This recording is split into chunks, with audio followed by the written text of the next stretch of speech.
Logarithms. Logarithms are really cool things, and they are somewhat perplexing. And I think they're perplexing because there are things in math that are discovered, and there are things that are created or invented. For example, the Pythagorean theorem, well, somebody discovered that. That was out there to be discovered. Yes. Right? Yeah. Or, you know, E. Ooh, good one. Exponential growth, yeah. Constant. That was discovered in a very cool way. So you can kind of walk down the path of discovery. With logarithms, though, they were just invented. They were just made up to make calculations easier. And it's kind of a weird notation, and so I think that might be why kids are confused by that. Yeah, but they turn out to be quite useful. I mean, it's not just something we stick in there to like annoy students. Yeah. They're incredibly necessary. They're necessary to solve exponential equations. Right. Which are, nothing could be more real life than exponential growth or decay. Yeah, I mean, so that's all over the place. And you really need they're ubiquitous. They are. Also, they're all over the place. Yes. Right. So let's just talk about what a logarithm is defined to be. Logarithms are exponents. If I believed in tattoos, I'd have that tattooed somewhere because people need to just always come back to that. I hate tattoos, but that's it. Logarithms are exponents. It's another notation for an exponent. So here we go.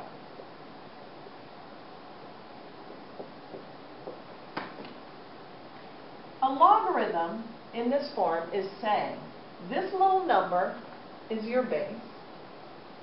When you raise it to this exponent, you will get this number.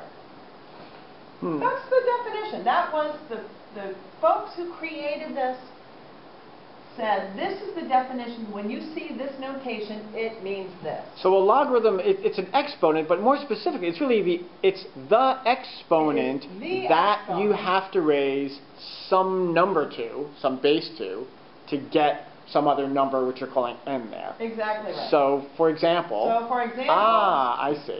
What exponent do I have to raise 2 to?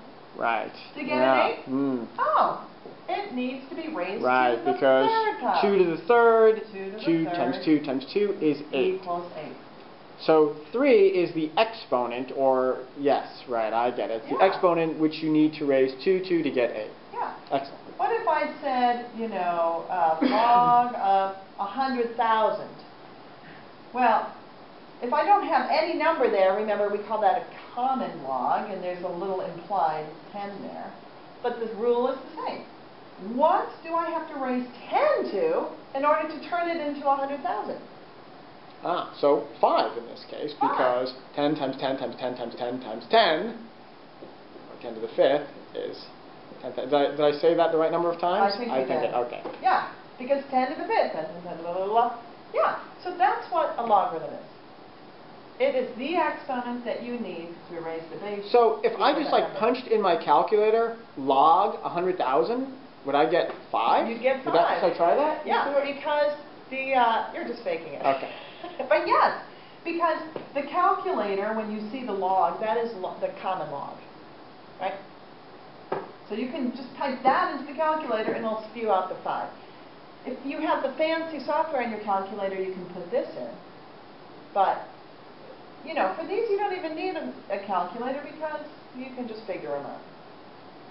Now, since logs are exponents, all the rules of exponents apply to all the rules of logs, handily enough. So we went over these in class, but we're just going to do them again because it's something that can be confusing. So, when you have a base that is the same and you're multiplying, you add those exponents, correct? Yeah. All right. Similar kind of thing. If I'm taking the log of something times something, right? That is the same as adding the exponents, right? It's a little woo-woo. You have to think about it a little bit. But I'm saying, okay, if I'm multiplying those together, what do I do to find that? Well, you're going to add the exponents of each one. Am I making any sense? Yeah, that works. I mean, sometimes students have trouble because it seems like a little bit of a jump because of the notation. The notation is a little strange. You know, like x squared times x cubed. You know what to do with the exponents. It's x to the fifth. You add the exponents, and if you just think, okay, logs are exponents. Yes, so log of something times something. That's the same thing as adding those. Yes, absolutely right. Beautiful. Okay. So now sometimes could I just say what? Now, if you wrote, for example, log A, maybe you would write this as we. I think I will. So if you were to write log A multiplied by or times log B, is that also the same thing as log A? No, it's not. Oh, that's not the same thing. It's not the same thing. I see. So it's got to be, because I get that mixed up all the time, Ms. Stewart. Right. So it's got to be log AB in parentheses. A times B equals the log of A plus log Got it. of B. All right. Sometimes this is called the expanded form. Right. Okay. Yeah. And you can go either way. Right? Boom, boom, boom. All right, let's try the next one. So, let's go back to our exponents. When I am dividing things with exponents with the same base, I subtract those exponents. So I'm thinking that if I'm taking the log of something divided by something, since logs are exponents, I'm going to do the same thing I do with exponents. I'm going to subtract log A minus log B. And those are equivalent statements. And just to be clear again, and I'm sorry to interrupt you again, Ms. Stewart, but I get this all mixed up with logs all the time. So if you had, let's say, for example, log A divided by log B, is that the same thing? Could I say that's log A minus? No. Oh, right. No. So, right. Yeah. Yes. It's only the log of something divided by something. Okay. Very specific there. Very specific. And again, the notation is a little funny, and I know it gets students mixed up, but you've got to somehow get in your head that it is only that log, in parentheses, A over B equals log A minus log B. Right. I think I'm catching on. I think you are too.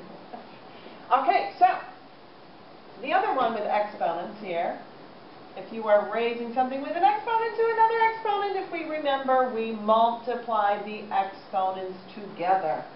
So that leads us to a third nice little rule of logs. If you have the log of A raised to the B, right? Well, now I want to multiply my exponents. That B is an exponent, and the log of A is an exponent, so there you go. You're multiplying those exponents together. Sometimes we think about bringing the B down, right? It's a little funny to think about that, but basically you're multiplying the exponents together, just as we did up there.